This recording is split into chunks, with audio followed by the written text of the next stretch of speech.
तो में आगे बढ़ते हैं। नशे के सौदागरों के खिलाफ एनसीबी का एक्शन लगातार जारी है। राजधानी दिल्ली से करीब 900 करोड़ की ड्रग्स जब्त की गई है। बीते 2 दिनों में 4 आरोपियों की गिरफ्तारी हुई।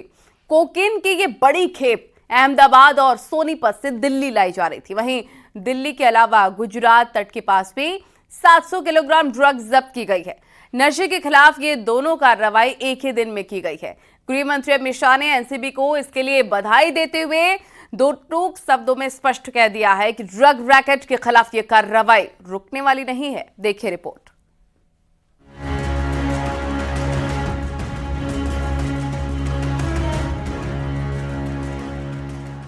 नशे के खिलाफ केंद्र सरकार का एक्शन लगातार जारी है। इसी कड़ी में नशे के सौदागरों के खिलाफ नई दिल्ली में बड़ी कार्रवाई हुई। शुक्रवार को नारकोटिक्स कंट्रोल ब्यूरो यानी एनसीबी के हाथ 2 बड़ी सफलता लगी। गुजरात तट से करीब 700 किलो मेथाम्फेटामाइन जब्त करने के बाद एनसीबी ने दिल्ली में 82 किलोग्राम से ज्यादा उच्च ग्रेड वाली कोकेन जब्त की है। ये कोकेन कुरियर ऑफिस से बरामद की गई। अंतर्राष्ट्रीय बाजार में इसकी कीमत 900 करोड़ बताई गई है। ये बरामदगी पश्चिमी दिल्ली के नांगलोई और जनकपुरी से की गई। एनसीबी ने लोकेश चोपड़ा और अवधेश यादव नाम के 2 आरोपियों समेत 4 लोगों को गिरफ्तार किया है।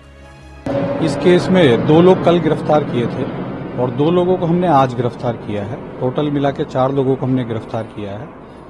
तो इस केस में 11 नवंबर को हमें एक टिप मिला था। उस टिप के बेस पे हमने एक छोटा कुरियर कंपनी है, वहां से 1 केजी के आसपास कोकेन जो है हमने पहले सीज किया था और उसी को हम लगातार फॉलो कर रहे थे। फॉलो करते करते हमें जो है इंफॉर्मेशन मिली ड्यूरिंग द इन्वेस्टिगेशन एंड जो एक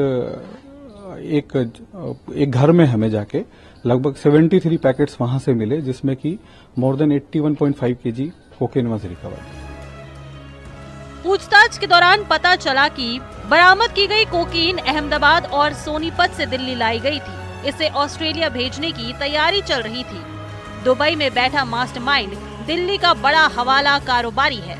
एनसीबी की इस कार्रवाई को कोकीन की अब तक की सबसे बड़ी लैंड बेस्ड बरामदगी बताया जा रहा है। साथ ही एक्शन का ये डोज उन लोगों के लिए एक चेतावनी है जो अवैध नशीले पदार्थों के व्यापार में जुटे हुए हैं। आरोपी अपने काम को पूरे प्लान के साथ अंजाम दे रहे थे, लेकिन एनसीबी के आगे उनकी एक न चली। जो पैकेट हमारे घर से रिकवर हुए हैं उसमें देखा गया कि उनकी 6 लेयर पैकिंग थी। उन्होंने पहले पेपर को यूज किया, पॉलीथीन को यूज किया, उसके बाद कार्डबोर्ड को यूज किया और थर्माकोल को यूज किया। इस तरह से उन्होंने एक पक्का पैकिंग किया हुआ था, जिससे कि जो है इसमें डिके भी ना हो और साथ ही साथ ये डिटेक्ट भी ना हो आसानी से। अभी तक जो इन्वेस्टिगेशन में निकल के आया है कि जो 4 लोगों में से 2 लोगों का मेन रोल था वो स्टोरेज और उसको डिस्ट्रीब्यूशन करना था। यहाँ पर वो अपने पास स्टोर करके और जगह जगह उसको डिस्ट्रीब्यूट करते थे ताकि वो चला जाए जहां भी उसको जाना था। उसके अलावा एक व्यक्ति का रोल जो है वो पिछले जो पार्सल कंपनी में पार्सल बुक कराते हैं उसमें भी निकल के आया कि वो पार्सल कंपनी में जाके पार्सल को बुक कराया जाता था। नशे पर नकेल की इस कार्रवाई पर गृह मंत्री अमित शाह ने एनसीबी को बधाई देते हुए कहा कि एक ही दिन में ड्रग्स के खिलाफ एक के बाद एक बड़ी सफलताएं नशा मुक्त भारत बनाने में मोदी सरकार के अटूट संकल्प को दर्शाती है। एनसीबी ने आज नई दिल्ली में 82.53 किलोग्राम उच्च श्रेणी की कोकीन जब्त की। दिल्ली में कुरियर सेंटर में बड़ी मात्रा में ड्रग्स जब्त की गई है। लगभग 900 करोड़ रुपए की भारी मात्रा में ड्रग्स की खेप को नीचे से ऊपर तक ट्रैक किया गया। उन्होंने कहा कि ड्रग रैकेट के खिलाफ हमारी तलाश निर्ममता से जारी रहेगी।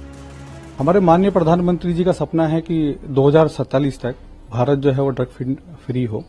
साथ ही साथ ऑनरेबल होम मिनिस्टर जो हैं उन्होंने जितनी भी लॉ एनफोर्समेंट एजेंसीज हैं और जितने भी कंसर्न डिपार्टमेंट हैं उनको उसी तरह से डायरेक्शन दी हुई है कि वो जो है इस सपने को पूरा करने की तरफ काम करें। एनसीबी की इस कार्रवाई से साफ है कि अभियान अभी रुकने वाला नहीं है। साथ ही नशे का रैकेट चलाने वालों के खिलाफ ऐसे एक्शन में और तेजी आने वाली है, क्योंकि ऐसी कार्रवाई न केवल दिल्ली में बल्कि पूरे देश में चलाए जा रहे अभियानों का हिस्सा है। एनसीबी की मेहनत और समर्पण ने नशे के खिलाफ लड़ाई में एक नई उम्मीद जगाई है। ऐसे में वो दिन दूर नहीं जब भारत एक नशा मुक्त समाज बनकर उभरेगा। Bureau report, news 18।